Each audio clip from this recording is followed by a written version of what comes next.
here in Cheyenne.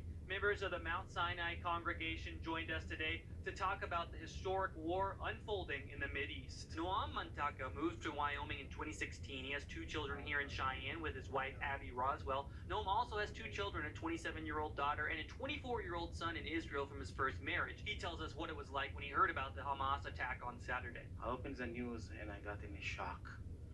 I got speechless.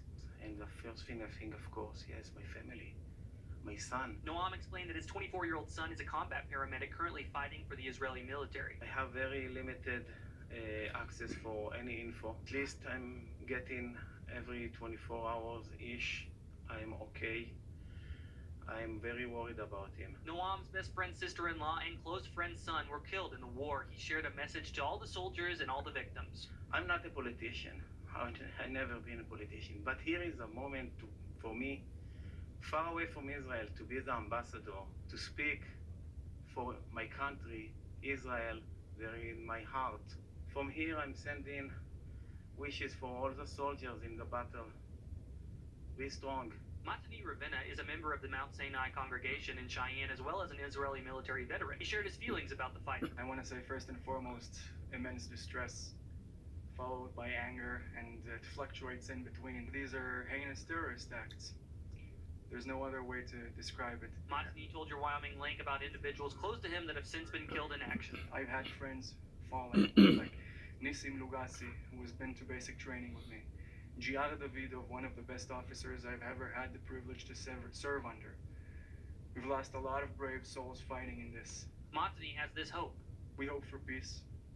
We hope, like always, for the safety of innocent people. Jews always prayed for peace for millenniums now. I guess we'll continue. More than 1,400 Israeli citizens have been killed since Saturday, and Matani and Noam promise they will continue to pray for Israel. William Langston, your Wyoming link, Cheyenne. Now to the latest in Israel. The U.S. State Department and the U.S. military are coordinating a rapid American response to the ongoing fighting between Israel and Hamas. Mike Emanuel has the latest from Washington. Israel's escalating its air assault on the Gaza Strip following the horrific attacks by Hamas, prompting new military moves from the U.S. The Pentagon now significantly altering its defensive posture as it responds to the crisis. The USS Gerald Ford Carrier Strike Group is in the Mediterranean, and a Marine Expeditionary Unit has left a training exercise in Kuwait to move closer to the fighting, all in an effort to deter Iran and Lebanon. And officials say so far it seems to be working. We've not seen any massing of forces along the border. And with multiple conflicts to juggle, there are new concerns that U.S. military aid for Israel could make Ukraine a lower priority. The White House says American arms and ammunition will keep flowing to both countries, while also making it clear America's support for the Jewish state is rock solid. We all have to keep the larger picture in mind here of what's going on and how important it is for Israel to be able to eliminate this very real, very tangible, very demonstrable threat. And Secretary of State Antony Blinken is on the ground in Israel to make sure officials there are getting what they need, prompting rare bipartisan praise on Capitol Hill. I absolutely 100% stand behind what the Secretary of State said. The Jewish people need to understand that the United States of America stands behind them.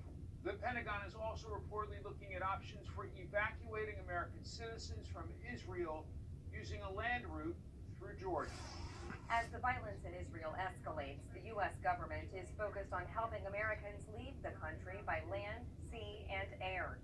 The State Department confirming, starting Friday, charter flights will begin to help U.S. citizens and their families safely flee. We are all acutely aware of limited availability right now on commercial flights out of Israel, and the demand signal by U.S. citizens who may want to depart. The President has asked his team to ensure that we are assisting U.S. citizens who do want to leave Israel and providing them with a safe means of doing that. Since Hamas militants attacked over the weekend, the death toll continues to rise. Today marks the